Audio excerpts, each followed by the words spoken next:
Good morning po everyone. Salamat po sa Lord at nagkita-kita tayo bagamat hindi man in person ay ang malaga sama-sama together, di ba?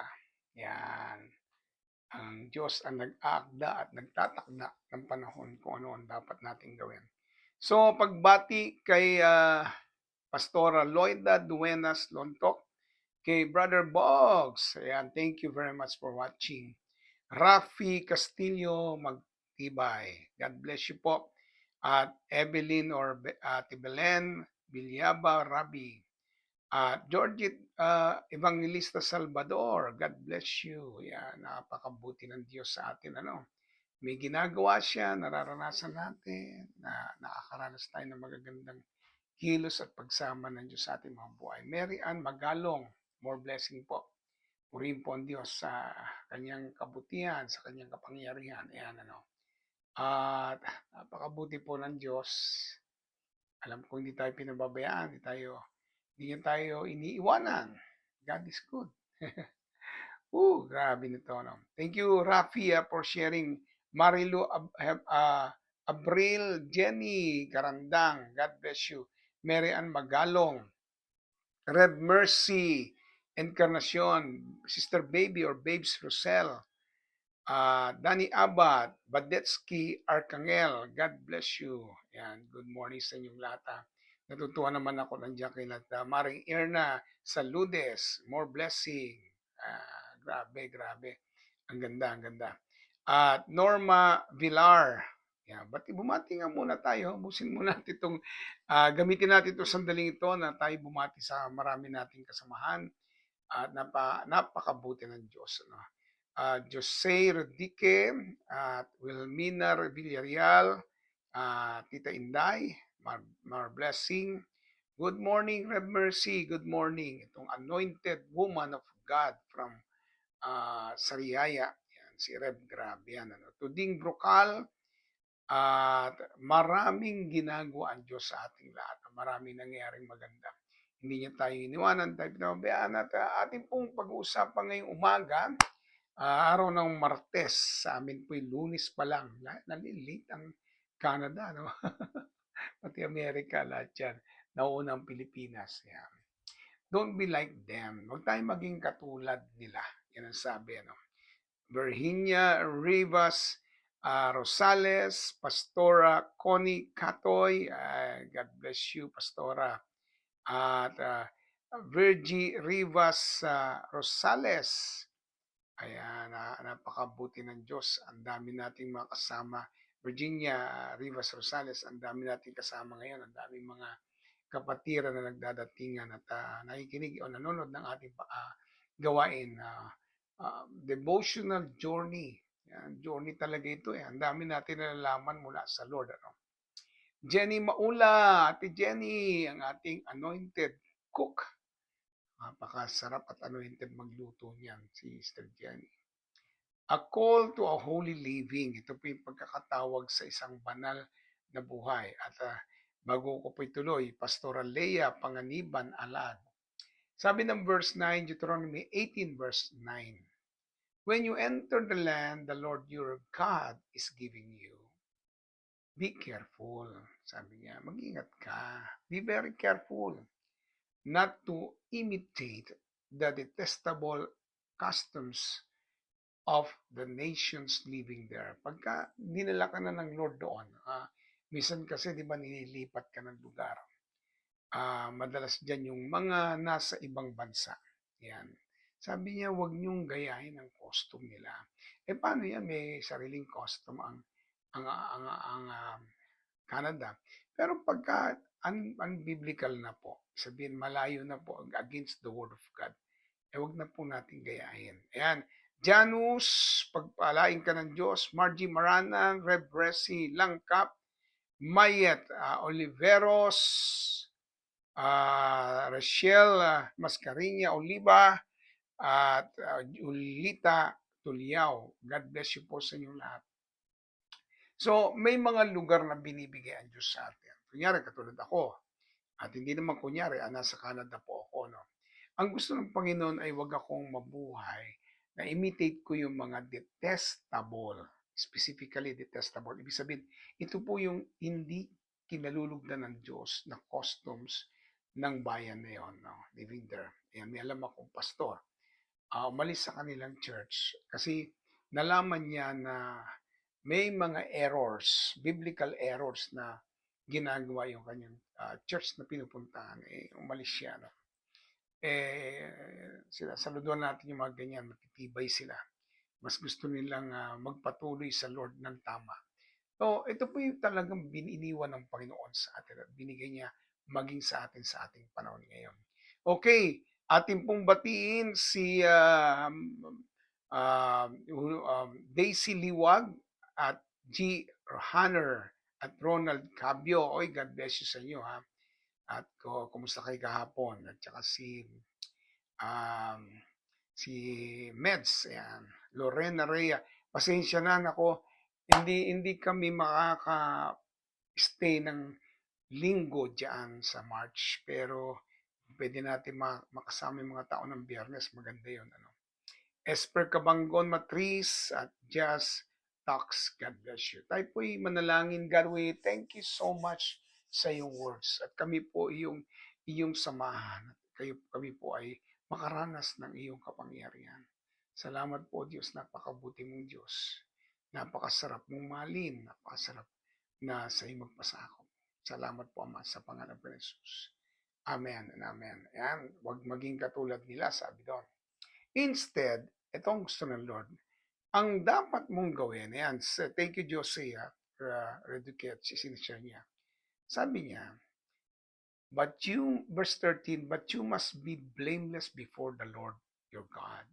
So, pwede pala yan, hindi naman iuutos ng Diyos yan kung hindi kaya. At hindi rin po iuutos ng Diyos yan kung hindi pwedeng mangyari. So, ibig sabihin, pwedeng mangyari. Pag nandyan ka, ay maging blameless ka. Yan, blameless. Sabihin maging holy, maging banal. Yan. At purihin ng Diyos at salamat kay Rev. Heniel Abat Kerbin at maging kay Alice Varias. Salamat. Ayan, salamat agad, nag-amen agad dito si Virginia Rivas Rosales. Ang sarap malaman na may uma-agree sa iyo, di ba? Darwin, oy, God bless you. You must be blameless before the Lord your God. Itong gawin mo. Maging malinis ka. Pwede bang nasa ibang bansa ako, malinis ako? Yan, tanongin niyo po si Brother Darwin. Naniniwala ako na pagtatagumpayan niya anumang pagsubok doon. Yan, sa lugar po ng Singapore. Yan. At pagbati kay H.L. Razon, at kay Evelyn, Mr. Baby, yan, Auntie, God bless you. Dunsay Parel, kay She Villar, God bless you. Ayan, ako, lapate, yung amen na yan ang gusto ko marinig lagi. Leti Almonte Rolie, God bless you po. At ituloy po natin. Don't be like this. Ito na naman. Huwag namang maging ganito. Ayan. Huwag maging ganito. Tingnan niyo po For example, never sacrifice your son and daughters as a burnt offering. Pag ginawa po yan ng isang tao noong unang panahon, ang meaning nito ay hindi nila pinapahalagaan ang regalo ng Diyos. Alam nyo, napakalaga niyan eh. Sabi ng Bible na ang mga bata ay heritage from the Lord. Ito po ay pamana ng Diyos. Kung pinamamana sa iyo, hindi po niya hiningi na isacrifice yan. Bakit po yan? May mga bakit, di ba? Bakit po si Abraham hinihingi sa kanya si Isaac? Iyon ay pagsubok ng time na yan. Pero hindi naman kinuha ng Diyos kasi sinubukan niya, tinignan niya kung kayang gawin ni Abraham ang bagay na yun. At kinaya niya. Nakita natin, di ba? So, pagbati po kay Lorena at Cheta, at siyempre, salamat po sa nagtanim si G. Hanner. God bless you po. Kung titingnan natin, ay palagan mo ang mga bata. Sobra, palagan sila. Hindi po sila binigay ng Diyos para isakripisyo. Kung merong mga sacrifice na gagawin, ibigay sa Lord, hindi po para patayin. Para sila po ang gawin ay palakasin sa pananampalataya, upang magamit ng Diyos sa gawain. Yan po yan eh. Katulad kami, inoffer na po namin ang aming anak na panganay, si Rev. Heniel. At siya po'y naglilingkod sa Lord ngayon. Hindi po namin siya sinunog at pinatay. Siya po'y binuhay namin ng may takot sa Diyos. Yun po ang pinagagawa ng Lord sa atin. Hindi po natin gagayahin yung ginawa nila. No? Bago po magpatuloy, Rev. Esper Cabangon Matris, God bless you. Si Pastora Faith Amores, Evangeline Macaraan, at Margie Maranan, yan, nabanggit ko na pala. Ivan Rosco, God bless you, Ivan. Oh, nice to see you. And Shikaina, Pastora Shikaina Ventura, yan, ako, mga pastora ito, matitindi ito eh. Raziel Oliva, ayan, God bless you po. Kung titingnan natin, ang mga bata, inaalagaan yan. Bata pa lang, dapat nga, ito po ang aking tip. Sa inyong pamilya, huwag pong mawala ang sharing. Kahit hindi man ito every week. Once a month, okay yan. No? Sabi mo, quarter pa. Basta't malaga may sharing. Ayan, ginagawa yan nila. Alam ko, ginagawa nila Brother Darwin. Ayan. Shenet, God bless you. Atelina, God bless you. Kasi pagka nagsisharing, nagkakaroon ng pag-aaral o pagkakaroon po ng pag-uusap tungkol sa Diyos, inilalapit natin sila. No? Hindi po sila, kaya nga ito, sinusunog nila yung bata. Hindi nila pinapalagan eh. Regalo ng Diyos, hindi mo pinapalagan. Dapat mong alagaan, dapat mong malin, dapat mong palakasin at magamit sa ubasan ng Panginoon. Ayan. Hallelujah. Good evening, Romeda. Meds. God bless you. Ayan. Salamat, Shenet, at nagsishare ka na, no? At sinishare mo na. And do not let your people practice fortune telling. Ayan na, wag po tayong tumingin sa hula ng iba. Ang daming hula eh, hinuhulaan ng panahon ang mga bansa. Naku, wag po tayo doon. Doon po tayo sa salita ng Diyos or use sorcery or interpret omens or engage in witchcraft. Ito po ang isa ngayong modern witchcraft in our days. Ang modern witchcraft po, ano po yan eh, tatlo po yan eh. Specifically, puro vices po ito. Modern witchcraft. Listen, drugs, ayan, marijuana, ayan. Yan pong mga modern witchcraft. Wine, yung pong tinatawag natin nagpapakalasing, kinukulam mo ang sarili mo. Pareho naman yun, kinukulam mo ang sarili mo para magkaroon ng lakas ng loob. Yan po yung modern witchcraft. At yung iba po yung mga excessive vices pa. Kung ano pa yung mga excessive vices pa, no? Ayan, praise God. Sa totoo lang, we should be strong. We should not put ourselves under with all of this.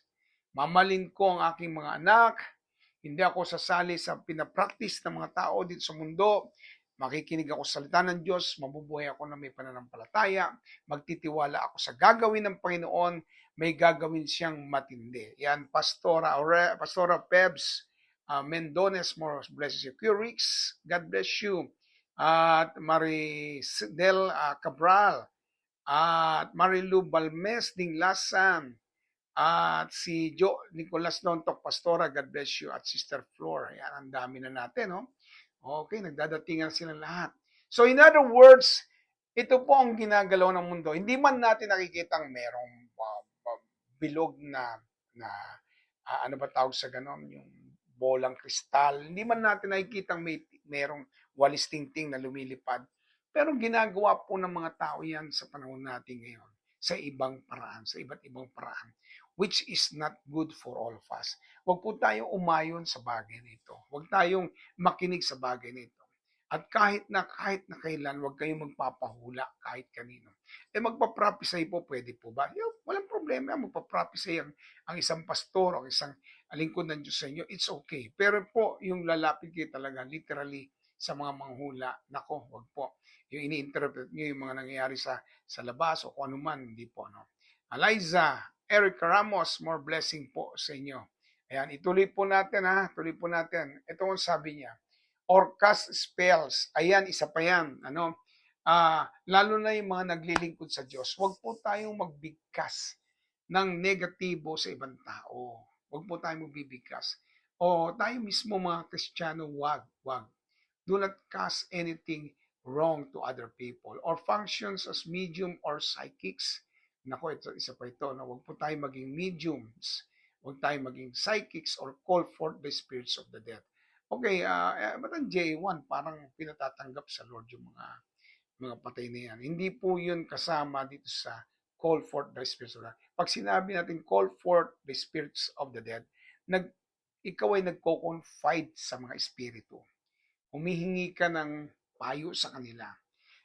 Okay lang i-remember nyo kung kailan namatay ang inyong katulad ko, ng magulang ko. Minsan binabati ko at sinasabi ko happy birthday. Pero yung pong bongacious na sobrang daming handa pa, tigil nyo na po yun. Huwag nyo na pong gagawin. Kasi parang gusto nyo siyang bumalik. Hindi po. Tsaka wag po kayong magsasabi na, naku, yan na siya. Yan na, may butterfly na si mama yan o si papa yan. Hindi po dapat maging ganun. Ang gagawin po natin talaga is to pray God and thank you for the memories. Ayan. Yung memory po niya ang ipagpapasalamat mo sa Diyos. Hindi mo rin siya pwedeng ipag-pray na mapunta sa langit dahil hindi naman natin ginagawa yun. So, pagka ikaw ay nag-confide o kaya humihingi ng payo sa mga spirits, sa mga dead, pag sinasabi mo na, Datay, alam ko namang mahal mo ko, at ikay sa langit na, magpahiwatig ka nga na ikaw ay, naku, tigil niyo po yan. Don't do that. You're calling the spirits at ikaw ay nagko-confide na. That's what God doesn't want us to do. Ayaw yan ng Diyos sa atin. So, patuloy po tayo. Ayan, si Pastora Feliza Prendol. Ayan, mag-uusap tayo ha. Mildred Vasquez, Nida Saavedra, Ann Ramat, Pasha Marasigan. Ako, ang dami nito. Milagros Gumpal. God bless you. Lynn Sols Kayman. Ayan, ako, kamusta na? At Margie Maranan, yes po, amen. Yan, salamat sa pag-yes at pag-amen. Ito po ang nais ng Lord sa atin. Ha? Anyone who does these things is detestable to the Lord. Ayaw talaga ng Diyos yan. It is because the other nations have done these detestable things that the Lord your God will drive them out ahead of you. Aalisin niya talaga yan, lilinisin niya ang bansa. Mga bansa lilinisin niya. Ayaw talaga ng Lord ang tungkol sa ganyan. Kahit sabi mo pa ng sentro ng mga evil worship, yung lugar na yun, lilinisin ng Lord yan kasi the earth is the Lord's and the fullness thereof. Ang may-ari po ng earth ay si Lord. Nakikigamit lang po ang kaaway, ang dyablo. Pero ang totoo niyan, ang Diyos po, ang tunay na may-ari nito, lilinisin niya ito sa bansang Pilipinas, yung mga anting-anting niyan, lilinisin niya, aalisin niya. Ayaw niya na ang mga tao ay nagtitiwala doon. Naalala ko yung ating former president, yung namatay po noong pana, si Marcos Sr. Ang dami niyang nakasabit sa kanyang damit at paniniwala na mga laban sa kanyang mga lumalaban sa kanya. Pero namatay pa rin siya, kita niyo na? Wala pong makakaawat ng kamatayan. Hindi po kaya ito ng mga espiritu. At kaya nga hindi dapat ayaw ng Lord ng ganon. Ayaw ng Diyos ng ganung bagay. Huwag po tayong magtiwala sa anumang ginagawa ng mundo. Tayo po ay may sarili. Nagtitiwala tayo sa pananampalataya natin, nagtitiwala tayo, sa paniniwala natin sa Diyos, nagtitiwala tayo sa Diyos na buhay, na may gawa ng langit at lupa, nagtitiwala tayo sa Kanya. Sa Kanya lang tayo ahawak, ha? Wala nang iba. Ayan. And then, ang sabi po po ito, you should be like this. Romans 12 verse 2. Ano sabi ron? Don't copy the behavior and customs of this world. Ayan po yung pinag-usapan natin kana. But let God transform you into a new person by changing the way you think. Yung isipan mo, pabago mo sa Lord. Yung pagkatao mo, ipabago mo sa Lord. Ang sarap pong mabago tayo ng Panginoon. Ang sarap pong mag-iba yung ating pananaw. Ang sarap pong dumating tayo sa sandali na katulad natin ang Diyos na sobrang pag-ibig niya, nakagawa siya ng magandang bagay. Ikaw din ganun, ay punuin ng pag-ibig ng Diyos ang puso mo, ang pagkatao mo, ang kaisipan mo ay tunay na magtiwala at manampalataya sa ginagawa ng Diyos. Hayaan mo matransform tayo o matransform ka sa bagong pagkatao. Dahil yan po ang gusto ng Lord. God wants to renew you. God wants to make you somebody na gustong-gusto niya. Si Lord may plano sa buhay mo eh. Kaya nga itatransform ka niya eh. A new person by changing the way you think. You're going to think about God, whatever His plan is. Ang plano mo, Lord, yun ang mangyari sa akin, yun ang maganap sa akin. Ayan, at bago po magpatuloy, pagbati kay Pastor Bonji Sulit del Mundo, kay Susan Chamsim, God bless you po, hallelujah. sa Kanya talaga tayo nakatingin. Then you will learn to know know God's will for you. Malalaman mo ang will ng Lord sa buhay mo, which is good and pleasing and perfect.